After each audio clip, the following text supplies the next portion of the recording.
नमस्कार दोस्तों, scary story official में आप सबका स्वागत है। आज की कहानी की तरफ बढ़ने से पहले चैनल को सब्सक्राइब कर लीजिए और अगर कहानी अच्छी लगती है तो प्लीज़ लाइक एंड कमेंट करना मत भूलिएगा। आज की कहानी विशाखा और रुद्र की है। ये दोनों शहर में रहते हैं और रुद्र जॉब करता है, विशाखा भी जॉब करती है और दोनों अच्छे से अपनी ज़िंदगी जी रहे हैं।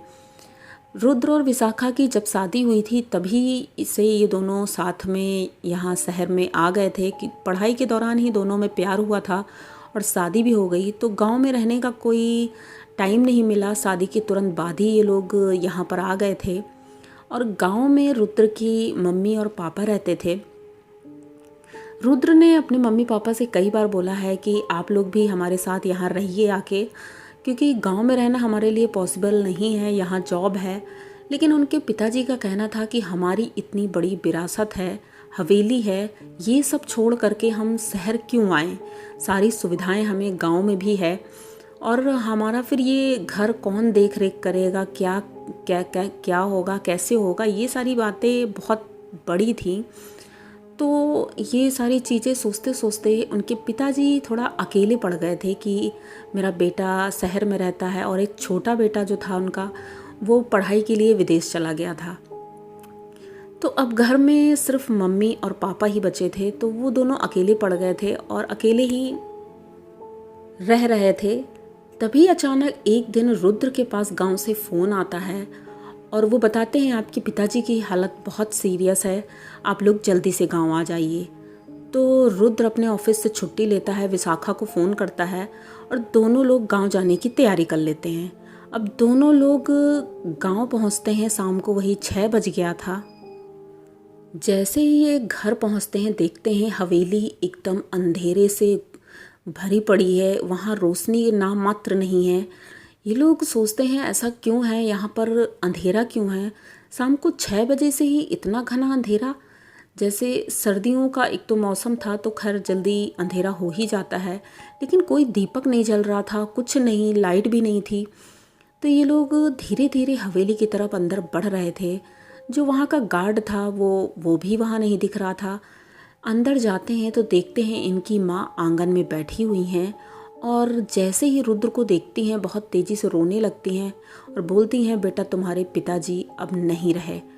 अब वैसे ही रुद्र की हालत तो बहुत ख़राब होती है, वो भी बहुत रोने लगता है, विशाखा भी रो रही थी। देखते हैं तो पिताजी अपने बेडरूम में लेटे हुए थे, वो अब मर चुके थे।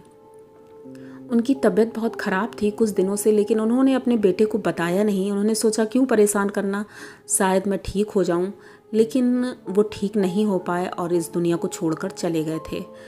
अब रुद्र और विशाखा दोनों सोचने लगते हैं कि यहाँ माँ को अकेले छोड़कर जाना ठीक नहीं है। पहले तो वो सारे क्रियाकर्म करते हैं अपने पिताजी के और 15 दिन हो जाने के बाद माताजी से बोलते हैं कि मम्मी आप भी चलिए हमारे साथ, क्योंकि आप यहाँ अकेले कैसे रहोगे।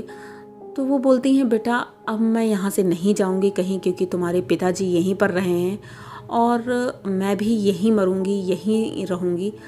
तो रुद्र कहता है ये तो फिर बहुत अजीब होगा, क्योंकि मम्मी को अकेले यहाँ छोड़कर जाना ठीक नहीं है।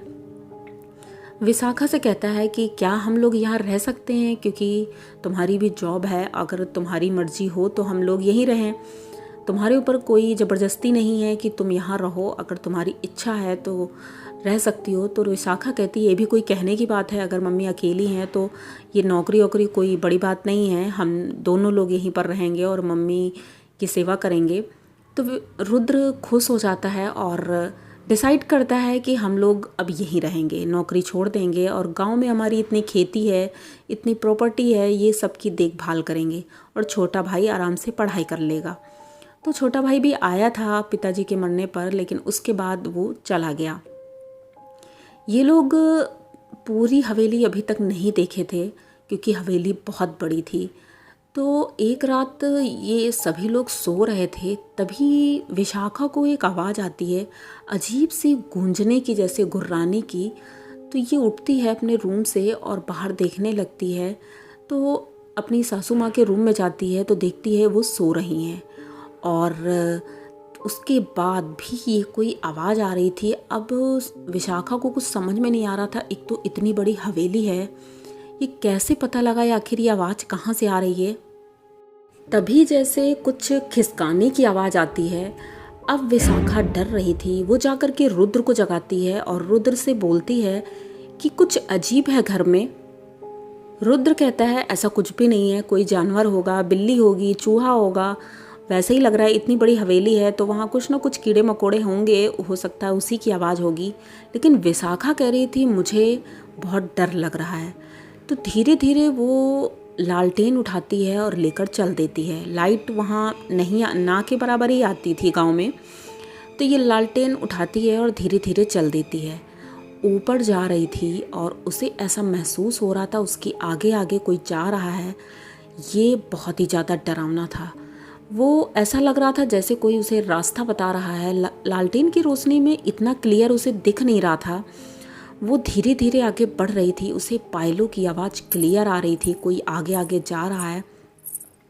विशाखा को पता नहीं ऐसा क्या हो गया था, ये उसके पीछे पीछे जा रही थी। इसने सोचा कहीं ऐसा तो नहीं है कि कोई चोर है या कोई घर की काम करने वाली ही होगी। लेकिन काम करने वाली सारी तो शाम को ही चली जाती हैं, तो फिर ये रात में कौन है। ये जल्दी जल्दी अपने कदम बढ़ा रही थी और उसके पीछे पीछे जा रही थी।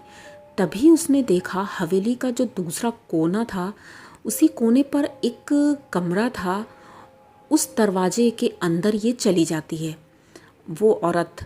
और विशाखा जब जाती तो देखती है दरवाज़ा बंद है। अगर वो दरवाज़ा बंद है तो ये औरत उसके अंदर कैसे चली गई।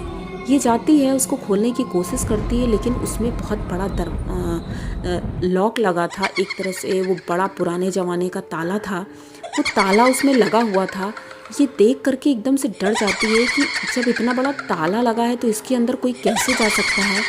और अंदर से किसी की आवाज़ें आ रही थी। ये कान लगाकर सुनने की कोशिश करती है, लेकिन वो खुल नहीं रहा था। और क्या किसी को कैद किया था अंदर।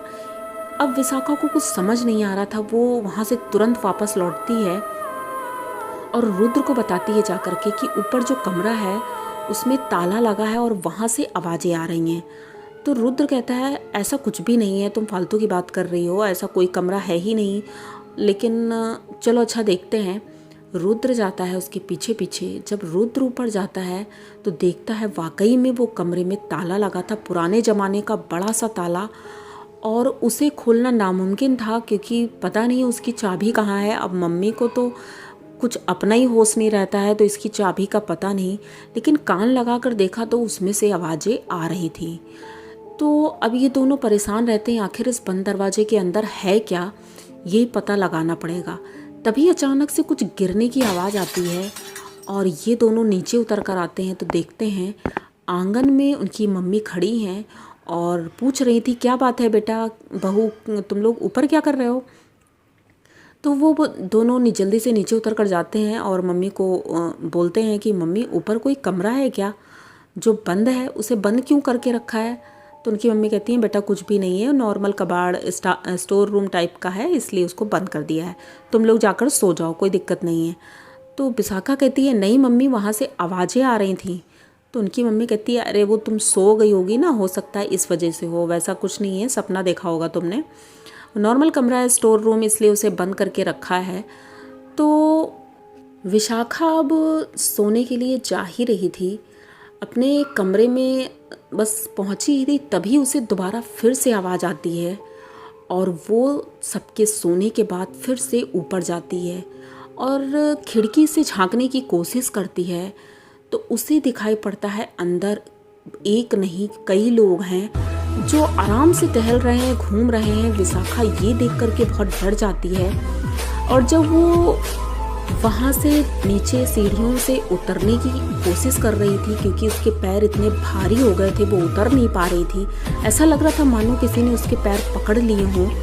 वो जब उतर रही थी तभी अचानक से पीछे से किसी ने उसे धक्का दिया और वो सीढ़ियों से नीचे गिर जाती है। जब नीचे गिरती है तो उसकी चीख सुन करके रुद्र और उनकी मम्मी दोनों आती हैं। पहले तो विशाखा को बहुत डांट पड़ती है कि जब तुमसे मना किया है तो तुम ऊपर क्यों गई थी, और देखा चोट लग गई, गिर गई, रात का अंधेरा है, तुम्हें दिखाई नहीं पड़ा और इतनी बड़ी गलती हो गई, कहीं कुछ लग जाता उल्टा सीधा तो फिर तो विशाखा को अपनी चोट की चिंता नहीं थी, लेकिन बस उसने ये कहा कि नहीं, मैं अपने आप नहीं गिरी हूँ, किसी ने मुझे धक्का दिया है। अब ये दोनों कहते हैं तुम पागल हो रही हो, यहाँ ऐसा कुछ भी नहीं है, तुम फालतू की बातें कर रही हो। तभी विशाखा ऊपर देख करके उसके रोंगटे खड़े हो जाते हैं। जो उसने देखा बहुत ही ज़्यादा भयानक था। आगे जानने के लिए कि विशाखा के साथ क्या होता है, कहानी के सेकंड पार्ट में मिलेंगे। तो आपको ये कहानी कैसी लगी बताइएगा ज़रूर। अगर अच्छी लगी है तो प्लीज़ चैनल को सब्सक्राइब करिए, लाइक कमेंट करिए, शेयर करिए और बने रहिए हमारे साथ। मिलते हैं जल्द ही नेक्स्ट पार्ट के साथ। सेकंड पार्ट फाइनल पार्ट होगा। तब तक के लिए डरते रहिए।